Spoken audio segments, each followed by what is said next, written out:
भविष्य अगर भारतीय जनता पार्टी हिंदुस्तान के इतिहास में रही तो हिंदुस्तान का भविष्य खत्म हो जाएगा। आप देख सकते हैं जो है उनमें आक्रोश किस तरीके से, गुस्सा है कि फ्यूचर पूरी तरीके से दांव पे हमारा भविष्य लगता है हमें सड़कों पे ही दिखेगा। हम लोग हमारी सरकारी नौकरियां तो मिल नहीं सकती हमारे को, क्योंकि पेपर तो लगातार कैंसिल हो रहे हैं। ना तो हमारी डिमांड हो सकती, डिमांड सुनेंगे नहीं वो लोग, क्योंकि मोदी जी बैठे।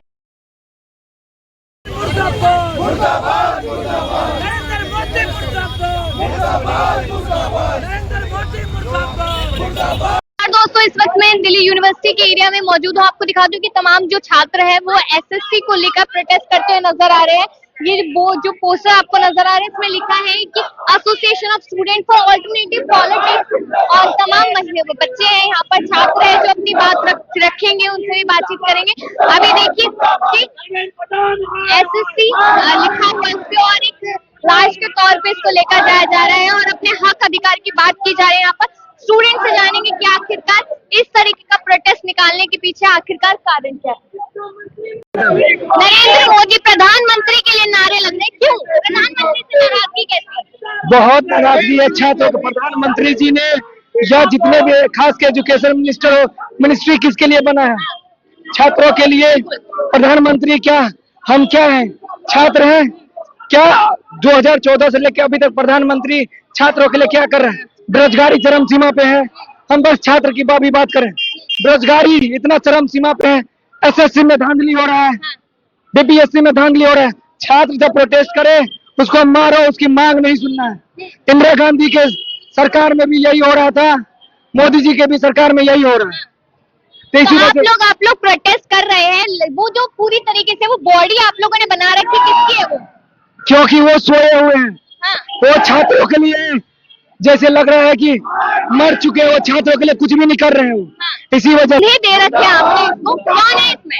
इसमें धर्मेंद्र प्रधान है। हाँ। जो कि शिक्षा मंत्री, और उन्होंने जो एसएससी में घोटाला हो रहा है उसके खिलाफ उनके शव यात्रा निकाली जा रही है। तो आप लोग अपनी बात की शव यात्रा निकाल के रख रहे हैं? जी हाँ। क्या बात रखते हैं? जो एसएससी में टीचरों ने जो प्रोटेस्ट किया उस पर उन्हें लाठीचार्ज करवाया, और जो घोटाला हुआ है छात्रों के जो सेंटर इतनी दूर दूर भेजे गए और फिर उनको बताया गया उसी टाइम कि उनका पेपर कैंसिल हो चुका है।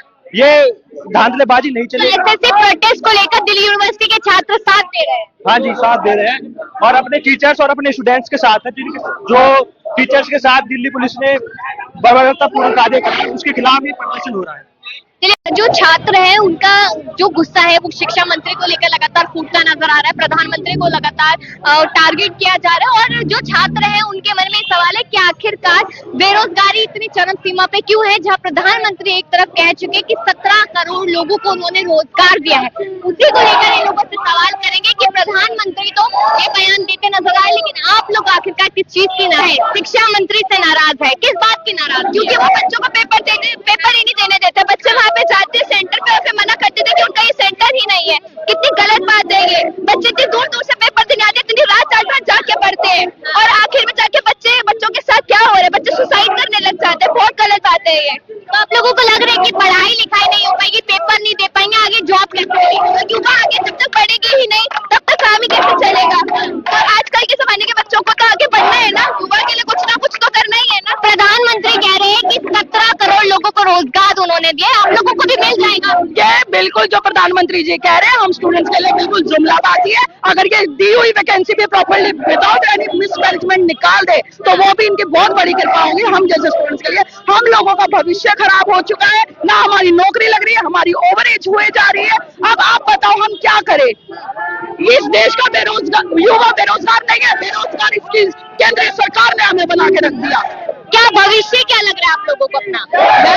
भविष्य का तो पता नहीं, लेकिन जब तक सरकार हमारी बात नहीं सुनेगी, बस छात्राओं की आवाज बनकर हम लोग यही खड़े रहेंगे और यही संघर्ष करते रहेंगे। सरकार को हमारी बात सुननी पड़ेगी। सरकार को बात सुननी पड़ेगी। आपसे भी पूछूंगी, क्या भविष्य नजर आ रहा है? हमें अपना भविष्य अंधेरे में नजर आ रहा है। जिस तरीके से ये चल रहा है उस हिसाब से नहीं लगता कि बच्चे आगे बढ़ पाएंगे। बच्चा जाता है सेंटर पे, एडमिट कार्ड पे सेंटर कुछ और लिखा होता है और वहां जाके उनको पता लगता है कि यहाँ पे पेपर है ही नहीं, और इतनी दूर दूर सेंटर डाल देते हैं। बच्चा जाएगा कहाँ? अंडमान निकोबार का पेपर देने जाएगा, इतनी दूर सेंटर डाल रहे हैं कि बच्चा पेपर देने ही ना जा पाए। जो एसएससी के डायरेक्टर एडमिनिस्ट्रेटर है वो साफ तौर पे कह रहे हैं कि सारी चीजों की जांच की जाएगी और जहाँ गलत होगा उसको ठीक किया जाएगा। फिर आप लोग नाराजगी क्यों दिखा रहे हैं? क्योंकि ये हो ही क्यों रहा है? हर बार कितने कॉम्पिटिटिव एग्जाम्स हैं, हर बार उसमें कुछ ना कुछ होता रहता है, ये हो ही क्यों रहा है? यहाँ पर छात्रों के सवाल यही है कि जो परेशानी छात्रों को हो रही है वो आखिरकार क्यों हो रही है? सरकार की तरफ से जो सरकारी एग्जाम दिए जाते हैं, अगर भविष्य यही होगा बच्चों का तो फिर बच्चे कैसे आगे नौकरी कर पाएंगे? यहाँ पे हम कंधा दे धर्मेंद्र प्रधान जी को, जो हमारे शिक्षा मंत्री है, जिनकी आंखों में कानों में रुई डल चुकी है, जो ये देखने को तैयार नहीं है। छात्रों की आवाज, छात्रों के साथ दुर्व्यवहार, छात्रों का शोषण, लगातार हम लोग पढ़ाई करके जाते हैं, अपनी आवाज बुलंद करना चाहते हैं। हम लोग चाहते हैं हम लोग सरकारी नौकरी लगे, हम लोग लगातार डिमांड कर रहे हैं, बट लगातार हम लोग पेपर देने जाते हैं, कहीं पे वहां पे फैसिलिटी नहीं होती, कहीं पे कुछ नहीं होता, कहीं पे कीबोर्ड नहीं होता, कहीं पे माउस होता है, कहीं पे सर्वर डाउन होता है। लगातार इसका विरोध चल रहा है और लगातार ये लोग हमारे साथ दुर्व्यवहार करते आ रहे हैं। आज लगभग 2016 हो चुका है, 2016 से लगातार पेपर लीक हो रहे हैं और 2025 से अभी आप मानोगे 10 साल हो चुके हैं, लगातार पेपर लीक हो रहे हैं, नए नए वेंडर्स को किया जा रहा है, बट उस पर कोई कार्रवाई नहीं की जा रही। क्या ये गलत व्यवहार नहीं हो रहा? आप लोग भी मानते हैं उस चीज को और मैं आप लोगों का धन्यवाद करूंगा। आप लोग हमें कवरेज दे रहे हो, नहीं तो हमारा तो कोई व्यवहार नहीं है। देश पूरा बिक चुका है, 4 लोगों के स्तंभ भी बिक चुके हैं, मीडिया प्रभारी भी बिक चुके हैं, सब कुछ बिक चुका है, इस देश में कुछ नहीं बचा। क्या भविष्य नजर आ रहा है आप लोगों को? हमारा भविष्य लगता है हमें सड़कों पे ही दिखेगा। हम लोग, हमारी सरकारी नौकरियां तो मिल नहीं सकती है मेरे को, क्योंकि पेपर तो लगातार कैंसिल हो रहे हैं, ना तो हमारी डिमांड हो सकती। डिमांड सुनेंगे नहीं वो लोग, क्योंकि मोदी जी बैठे हुए हैं केंद्र में, उनके प्रधान जी बैठे हुए मोदी जी कह रहे हैं 17 करोड़ लोगों को रोजगार दे दिया है 11 साल में और भी दिया जाएगा। अरे 2014 से इन्होंने आज तक रोजगार ही नहीं दिया। अगर रोजगार दिया होता तो हम लोग आज सड़कों पे नहीं होते। और हम लोग कोई मूलभूत किसी समाज या फिर व्यक्तिगत तौर पे हम उनके विरोध नहीं कर रहे, हम लोग एक बेसिक अधिकार की बात कर रहे हैं। जो ये लोग विरोध कर रहे हैं, जो लोग ये पेपर मांग रहे हैं, पेपर की कैंसिल होने की डिमांड कर रहे हैं, इन्होंने जो पेपर कैंसिल किया है लगातार, इसी का विरोध करना है आज हम लोग। और इसका उम्मीद है हमें, अगर इससे प्रभाव नहीं पड़ा तो हम लोग भूख हड़ताल भी करेंगे। अगर आज हम सोचिए ना, जिस स्कूल में टीचर हमारे को पढ़ाते, जो हमारे माँ बाप होते हैं, अगर हमारे माँ बाप के ऊपर ही लाठीचार्ज किया जा रहा है तो ये कैसा लोकतंत्र है और कैसा देश का शासन है? आप समझ सकते हैं इस चीज को। लगातार छात्रों के साथ व्यवहार किया जा रहा है, वे छात्रों के साथ कर रहे हैं, हमारे टीचरों के साथ भी कर रहे हैं, हमारे माता पिता के साथ भी कर रहे हैं, तो हम इसकी कड़ी निंदा करते हैं और हमें भूख हड़ताल करनी पड़ी तो हम भूख हड़ताल भी करेंगे। मेरा नाम आशुतोष मिश्रा है, मैं दिल्ली विश्वविद्यालय से हूँ। मैं यहाँ पे मास्टर सेकंड ईयर का स्टूडेंट हूँ और मैंने एसएससी का एग्जाम दिया था। एसएससी का दिया था? जी, एसएससी का पेपर दे रहा हूँ मैं। और अभी मैंने फॉर्म भी भरा था। जब एग्जाम टाइम होना था तो सेंटर बार बार बदल दे रहे हैं। जब हम लोग सेंटर पे पहुंचते हैं तो वहाँ पता चल रहा है कि हमारा सेंटर जम्मू कश्मीर में भेज दिया गया है, तमिलनाडु में भेज दिया गया है और हमें तरह तरह की प्रॉब्लम आ रही है। पूरे साल हम तैयारी करते हैं, पूरे साल हमने मेहनत किया है और जो हमारा एग्जाम देने की बारी है तो हमारा पूरा साल बर्बाद कर दिया इन्होंने। एसएससी के एडमिनिस्ट्रेटर कह रहे हैं कि सारी चीजों को देखा जाएगा, ठीक किया जाएगा। वो सिर्फ बोल रहे हैं, हर साल का उनका ये 15 में उनका पेपर आउट हो जाता है। उन्होंने पूरे सेंटर को उन्होंने क्या किया है कि वहाँ पे सिस्टम ही खराब हो जाता है। जब आप जाके माउस पे क्लिक करते हो उनका माउस नहीं काम कर रहा, पूरा सेंटर जो वाईफाई कनेक्टिविटी नहीं आ पा रही है। इसी तरह से हम छात्रों का कई बार एग्जाम खराब हो जाता है। आप लोगों को अपना भविष्य क्या नजर आ रहा है? भविष्य हम लोग का तो अंधेरे में है पूरी तरह से, हमारा भविष्य कुछ नहीं दिख रहा। अगर हम एसएससी की तैयारी करते रह गए तो हमारा करियर पूरा बर्बाद हो जाएगा। मोदी जी तो कह रहे हैं कि युवाओं के लिए बहुत काम किया जा रहा है, 17 करोड़ रोजगार दे दिए गए हैं। मोदी जी सिर्फ कह रहे हैं, कम से कम 20-30-50 लाख लड़के इस साल एसएससी का एग्जाम फाइल किए थे और 50 लाख लड़कों के साथ में किस तरह से किया जा रहा है आप लोग देख सकते हैं। कोई पेपर नहीं हो रहा है, कोई टाइम से उनका पेपर लीक हो रहा है, कोई रिजल्ट नहीं आ रहा है। हर तरह से वे परेशानी करके रखे हैं सारे छात्रों को और हम लोग पूरे साल तैयारी करते हैं। देश गुरु की बात हो रही है देश में और छात्र परेशान है, युवा आने वाला परेशान है, कैसे देख रहे हैं? आज देश के लाखों करोड़ों युवा जब बेरोजगार हैं, उनको नौकरी नहीं मिल रही है, उनका कोई भविष्य नहीं है, तो विश्व गुरु क्या या तो कुछ भी नहीं बन पाएंगे। इनका विश्व गुरु बनने का सपना सिर्फ जुमला है और इससे अलावा कुछ नहीं है। इनके हाथ में कुछ भी नहीं है। जब यहाँ पे आज लाखों युवाओं का जो पेपर नहीं करवा पा रहे, एक पेपर ढंग का नहीं करवा पा रहे, तो युवाओं का भविष्य क्या संभालेंगे ये? तो आपने जो पेपर दिया है एसएससी का एग्जाम आप जी, तो आपका सेंटर पास में ही पड़ा था और एग्जाम रिजल्ट आने का क्या क्या जानकारी उसको लेकर अभी? उसको लेके जानकारी की जो हम लोग सेंटर पे पेपर देने के लिए जा रहे हैं तो हमारा सेंटर कहीं और भेज दिया गया है। वहाँ पे इस तरह से हम तुरंत बताया जाता है कि सेंटर कहीं और है। जी, वहाँ पे सेंटर में पहुँचने के 15 मिनट पहले 10 मिनट पहले हम लोग को बुलाया था, नोटिफिकेशन चेक करिए। जब हम उसको ओपन करते हैं तो हमें लगता है कि हमारा सेंटर दिल्ली नहीं गया, हमारा सेंटर चेन्नई भेज दिया गया है।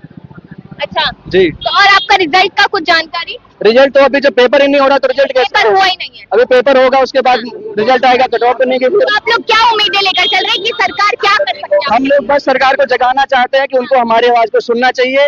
वो सुनती नहीं है, ये सरकार एकदम से इग्नोर कर दिया उसने स्टूडेंट को, युवाओं को। 40 लाख लड़कों ने एसएससी का फॉर्म भरा था, जबकि किसी का भी सही से पेपर नहीं हो पा रहा है। अभी सीजीएल का पेपर आने वाला है, एचएसएल का पेपर है, एमटीएस का पेपर है। हम लोग यही मांग करते हैं कि हमारा पेपर आगे नेक्स्ट डेट दिया जाए, क्योंकि जो पहले टीसीएस में एग्जाम करवाती थी अब टीसीएस एग्जाम नहीं करवा रही। इन्होंने एक्सपोलाइट करके एक संस्था था उसको दे दिया, जो पहले से ही करप्ट है। और 2014 से लेकर के 2024 तक लगातार उसके यही आ रहा है कि वो भ्रष्टाचार में लेते हैं, हर जगह उसके पेपर खराबी हो रहे हैं। कहीं पे ढंग का उसने पेपर अभी तक करवा नहीं पाई है वो।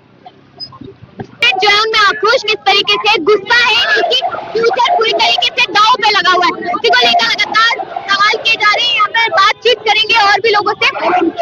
क्यों ये धर्मेंद्र प्रधान जी को दिखाया जा रहा है, ये अभी साइन है, ये आने वाले हमारे आक्रमण, और ये अगर हमारा आंदोलन नहीं रुका, हमारी मांगों को नहीं माना गया, तो इसी तरीके से आज तो यहाँ पे धर्मेंद्र प्रधान जी का पुतला जलाया गया, पर आगे अगर नहीं मानी गई तो हम लोग भूख हड़ताल में बैठेंगे, बहुत शांतिपूर्ण तरीके से प्रदर्शन करेंगे। हम लोग किसी भी उसमें नहीं आएंगे दबाव में। आज हमने दिखाया सिंबल अपना कि हमारे में भी आक्रोश है, हम लोग युवा है देश का और जागरूक युवा है। हम अपने अधिकारों को जानते हैं, हम अपने अधिकारों को मांगना जानते हैं। चलिए, यहाँ पर ये लोग लगातार अपना गुस्सा दिखाते हुए नजर आ रहे हैं। जिस तरीके से हम देख रहे हैं कि पुतला जला दिया गया है और आने वाले समय भूख हड़ताल तक की जाएगी, इस तरीके से लगातार ये लोग कहते हुए नजर आ रहे हैं। कुछ लोगों से और जानकारी यहाँ पर लेंगे कि किस तरीके से अपना आक्रोश दिखा रहे हैं। आक्रोश आप लोग दिखा रहे हैं, यहाँ पे आप लोगों में गुस्सा है। भविष्य क्या नजर आ रहा है आपको? भविष्य, अगर भारतीय जनता पार्टी हिंदुस्तान के इतिहास में रही तो हिंदुस्तान का भविष्य खत्म हो जाएगा। आप देख सकते हैं छात्र जिनको स्कूल में होना चाहिए, जिनको कॉलेज में होना चाहिए, अपनी पढ़ाई और करियर पे फोकस करना चाहिए, उनको सड़क पर उतर के अपनी लड़ाई लड़नी पड़ रही है। ये एक डार्क एज है हिंदुस्तान में, काला समय है जब ऐसी तानाशाही हो गई कि एसएससी जैसे जरूरी एग्जाम के अंदर भी गलत करप्शन होने लगी और सब खराब होने लगा। मोदी जी कह रहे हैं 17 करोड़ लोगों को रोजगार दे चुके, आप लोगों को भी मिल जाएगा। मोदी जी 17 करोड़ लोगों को रोजगार दे चुके हैं, वो 17 करोड़ लोगों को रोजगार दे चुके हैं, उसी तरह से वो अच्छे दिन भी ला चुके हैं। ये सब मोदी जी की गोदी मीडिया का कमाल है, जो सबको लगता है कि कोई जॉब को देंगे या कुछ भी होगा। मोदी जी के राज में सिर्फ सबसे गलत और खराब चीजें हो रही हैं। एसएससी के वो रिस्पेक्टेड टीचर्स जिन लोगों ने अपनी पूरी जिंदगी बच्चों के नाम कर दी, उनको मारा जा रहा है, प्रोटेस्ट में अरेस्ट किया जा रहा है, और यहाँ तक कि एक पुलिस वालों ने ये तक कह रहा है कि जी आप ना मर दो। क्या हम अपने टीचर के खिलाफ सुनेंगे कि कोई हमारे गुरु को, जिसको हम भगवान मानते हैं, उसको कह दे कि आप ना मर दो? ये सब बीजेपी की तानाशाह सरकार है और उन्हीं के ऑर्डर पे पुलिस प्रशासन भी ये सब कर रहा है। हमारा देश तो विश्व गुरु बनने की ओर है। विश्व गुरु सिर्फ हमारा देश उन कागजों में है जो कागज की स्याही भारतीय जनता पार्टी के ऑफिस से आती है। सिर्फ उन कागजों के अंदर हमारा देश विश्व गुरु है, और उन टीवी चैनलों में जिनकी फंडिंग अंबानी और अडानी देते हैं। असली में हमारा देश बहुत पिछड़ता जा रहा है, और अगर अब बदलाव ना आया तो बहुत खराब समय आने वाला है। ये मैं नहीं, ये परिस्थिति कहती है, सारे छात्र कहते हैं।